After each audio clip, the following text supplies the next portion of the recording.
Hey guys, it's Scared Eye 7 from Scared Eye Productions, and today I want to teach you this really cool trick called the No Comply 180 Finger Flip. So this is a cool variation of the No Comply 180, but as I'm going to explain later, you don't actually need a No Comply 180, and it looks really cool in lines. Now, if you have a No Comply 180 down, it will definitely be helpful, but I would say the only thing you really need to have down is some other popping trick, like a caveman, a boneless, or a tiger claw. So for foot positioning on this trick, you're going to want to have your feet exactly like a No Comply 180. So if you've already done No Comply 180, you can skip this step. But if you haven't done No Comply 180, pay attention. So your foot positioning for this trick, you're going to want to have your front foot anywhere from the middle to the top of the board. And this is all dependent on the weight of your board and how tall you are.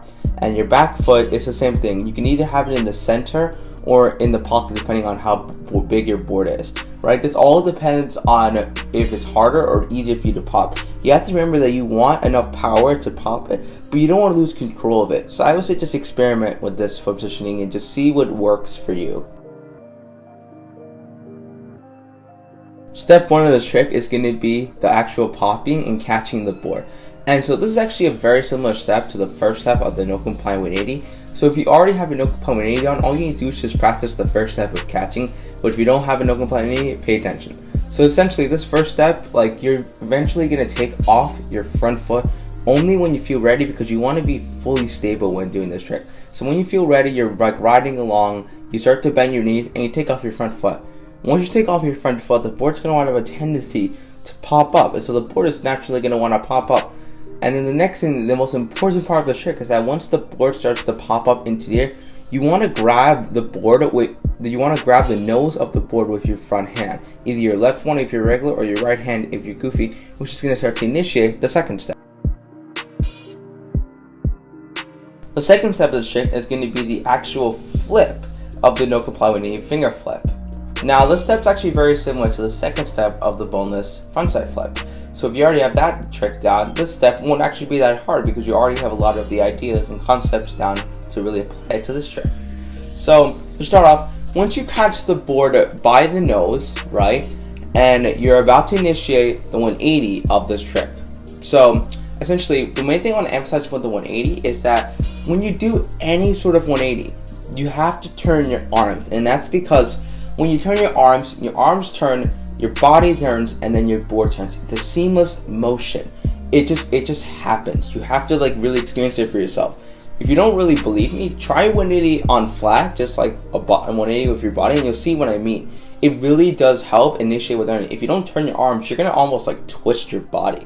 So the main thing I want to emphasize to this trick is that once you have catched the board, start to turn your body 180, because then the board is actually going to be in your hand, so it's going to naturally turn 180. This is why I say you don't need a No Comply 180, because with a No Comply 180 you have to drag your board around the whole 180, but this trick you can sort of just pull it along, so it just flows really easy. So as long as you initiate the 180, like the way I told you with the arms, your body will soon follow. The board will already be moving 180, and all you have to do is just follow it with your back foot. Now, you have to remember the flip though, right? This is a No Comply 180 finger flip. So, while the board is moving 180, I would say about a quarter of the way through, or whenever you really feel comfortable, you're going to want to add that flip. And the way I want to describe that flip is sort of like an inward twist. You're sort of twisting, like, almost like a tornado in a way. Like, you want to think of it as the fastest inward motion you could possibly ever do, because this trick, this flip, is, in my opinion, pretty difficult, especially for an intermediate or a beginner skater. So just practice that on its own on flat before you really put it into the No Comply 180 finger flip, and I think that you guys can definitely get this down.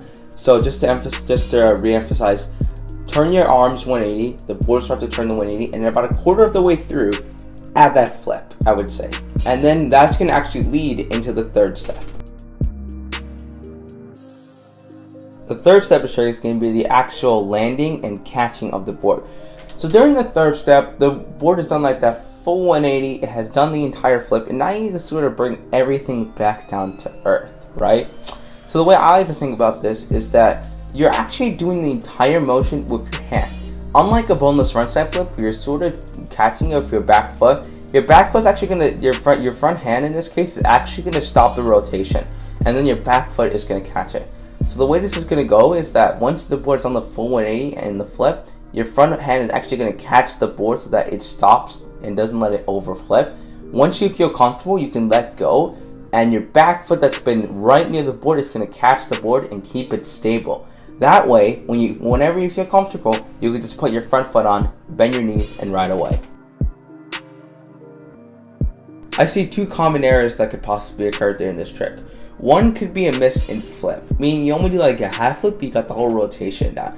And all that means really is that you gotta really just practice that flip. I mean, like over and over. You gotta practice that inward flip, like a twisted motion, over and over again on the ground. So that's the point where you can just sort of have it so that you can just do it in your sleep, literally. That way, when you apply it to this trick, it will be pretty seamless. Also, if you have a caveman finger flip done or any other finger flip like that, it will generally help for this trick. This trick is not necessarily a beginner trick. Another common error that I see that could occur is a miss in rotation. This sort of leads back to what I was talking about with your arms. If you're not fully turning your arms, you are most likely not really going to get a stable landing. I had to actually experience this for myself, but it totally pays off. If you do that 180 motion with your arms, your body will follow, and then you will be fully stable. So I would say just practice doing a 180 on flat without the board, like literally just with your body to see how it works, and then practice turning your arms and your body the full 180.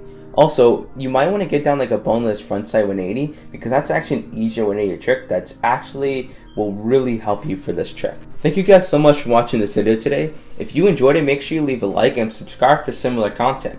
Also, make sure to follow me on Instagram because a lot of the big things that happen on this channel, such as like sneak peeks and whatnot, are stuff that I typically post on Instagram. So that might be a good idea to follow if you want like a sneak peek. Also, make sure that you leave comments for like future video ideas because I am honestly running ideas and I would love to make videos based on what you guys like. This whole channel is to entertain you guys, to really just help you guys out. And so if you guys have any other suggestions or anything that you want me to do, just leave a comment below. Anyway, thank you guys so much for watching this video today, and I'll see you in the next video. Peace.